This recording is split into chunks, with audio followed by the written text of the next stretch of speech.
Hi everybody and welcome to the 5 Bytes podcast. I'm your host, Rory Monahan. To start the news this week, we've got a little InTune news.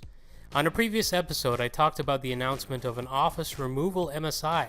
This week, a new Office MSI removal feature became available with InTune and C2R. With more and more organizations looking to consolidate deployments into InTune over SCCM, this could be relevant to many. Before trying it out, you should be aware all MSI Office apps, including Visio, project, language packs, and proofing tools, not just the Office 365 apps being deployed through InTune, will be uninstalled. And while speaking of InTune, there are also a set of new features this week, including deployment of line of business apps for Mac OS, as both required are available with enrollment types. The ability to edit Office 365 Pro Plus deployments, PKCS imported certificate support, new Wi-Fi configuration options for Windows 10, eSIM configurations, and bulk delete services, and also drumroll, support for the new MSIX package format, which I gave a brief demo overview of in episode 30 last week of the podcast. If you want a glimpse of that, take a look at the YouTube version of last week's episode. I have a blog post currently sitting in drafts, which I hope to get up in the next coming weeks. But so far, I'll say it's a very simple packaging tool and very easy to both package and deploy MSIX applications so far in my testing. And InTune support makes it a much more viable package format going forward. So it'll be interesting to keep an eye on MSIX going forward. It's not all good news for InTune this week, however. Microsoft's TechNet blog revealed InTune Managed Store app installs can fail on iOS version 11.3.1 and 11.4 when Face ID or Touch ID are enabled for iTunes and App Store. So beware of that for your iOS end users. In other news, online forum Reddit, which I'm sure the majority of techies are aware of, has confirmed a data breach in which usernames and encrypted passwords data were compromised. But they have not said how many of its users have been affected. And there's like over 200 million Reddit users, so hopefully it's not all of them. But I guess we'll find out. If you're a Reddit user, it's best to change your password. And if you haven't already, go into your password change option and also enable two-factor authentication. This week, Cisco has agreed to pay $2.35 billion for security startup Duo Security. Duo is an authentication service that focuses on two-factor authentication, helping to identify a company's employees across a range of devices or applications.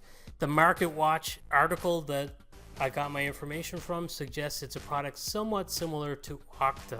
And Okta has been definitely increasing in popularity and adoption across the enterprise, so that's quite interesting for those existing Cisco customers. Duo had raised about $118 million in venture funding. This is another acquisition and a seeming pivot for Cisco, expanding into being much more than just a networking or VoIP company. HP have followed in the footsteps of many major tech companies. They launched a bug bounty program for printers Tuesday with a max payout of $10,000 of vulnerability. The company has partnered with BugCrowd to offer between $500 and $10,000 for bug discoveries and have said that it marks the first ever bug bounty program for printers. HP said its bug bounty program will run indefinitely, but the company eventually plans to extend it to its PC lineup too.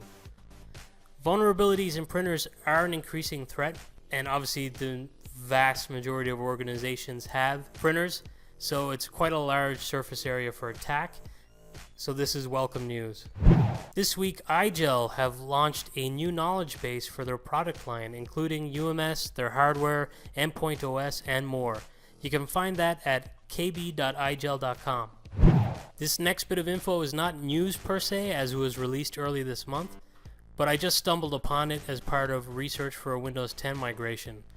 Microsoft released a security compliance toolkit which allows you to download, analyze, test, edit, and store Microsoft recommended security configuration baselines for Windows and other Microsoft products, while comparing them against other security configurations. It works for various different releases of Windows 10 too. I'm sure your InfoSec team will claim to know better than Microsoft, but it's a good conversation starter if nothing else. How do their best practices line up against Microsoft's best practices? This week, Michael Niehaus shared a graph plotting all of the features added from Windows 10 15.07, which was released 3 years ago, through to 18.03 today. And if you listen to the podcast, you'll have heard about more features which have been added to the preview versions, which will be coming soon. The rate of development in Windows 10 compared to other desktop Windows operating systems is pretty remarkable. Congrats to the Windows team for what must be a grueling development cycle. This week, a call has gone out for those passionate about PowerShell to share their love and submit a session, 10 minutes max, to the new PS Power Hour. It will be hosted on YouTube and GitHub. It doesn't matter if you're a first-timer, beginner, intermediate, or somewhat intermediate or advanced speaker. They're looking for speakers of all levels, and everyone is encouraged. If you have some information that you'd like to share, some PowerShell knowledge, by all means submit. If you've never been a speaker before, this could be the perfect launching pad for you to get more involved in speaking in the community. A previous episode of the podcast, Scripts, Tricks, and Tips, featured a great script for installing all Visual C++ redistributables. Creator Aaron Parker has been updating the script with several new features for gathering info on installs, such as uninstall information and version metadata. To see what's been added over time and to check out the script for yourself, check out stealthpuppy.com, and I'll share links directly to the Visual C++ redistributable installation tool under episode 31's resource links on 5bytespodcast.com, as well as in the description on the YouTube edition of this episode. And now for this week's hot job. This week, Elon Musk tweeted to urge those who are into game development to apply to work at Tesla. They are seeking talented people to help develop fun games that integrate the center touchscreen in the cars, the phone, and the car. It's certainly a unique opportunity, so if game development is your passion, this could be a really good one for you. And now for this week's scripts, tricks, and tips. This week's tip comes courtesy of Patrick Grenier. Thanks to him for sharing info on the resolve DNS name commandlet in PowerShell. If you work in IT, you probably use NSLOOKUP quite often to get the host name of a machine using its IP address. The resolve DNS name commandlet accepts various different input types, can be stringed together with other commands to extend its capabilities, and outputs into a nice tidy format. If you go to use NSLOOKUP in your day-to-day work, just open up PowerShell and get into the habit of using this instead. I think you'll see the advantages.